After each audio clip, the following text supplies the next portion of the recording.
दोस्तों, जब हम TTAADC का नाम सुनते हैं तो ज्यादातर हम इलेक्शन, लीडर्स और पॉलिटिक्स के बारे में सोचते हैं, लेकिन बहुत कम लोग ही एक्चुअली में पूछते हैं कि TTAADC बनाया ही क्यों गया था।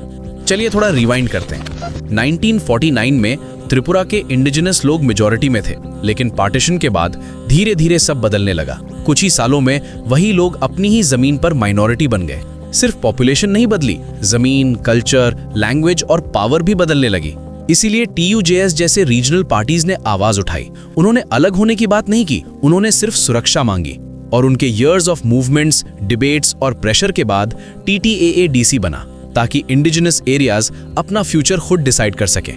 और TTAADC कोई मैजिक सोल्यूशन नहीं है, लेकिन बिना TTAADC के सिचुएशन और भी डिफिकल्ट होती, क्योंकि बिना इंस्टीट्यूशंस के आइडेंटिटी चुपचाप खत्म हो जाती है।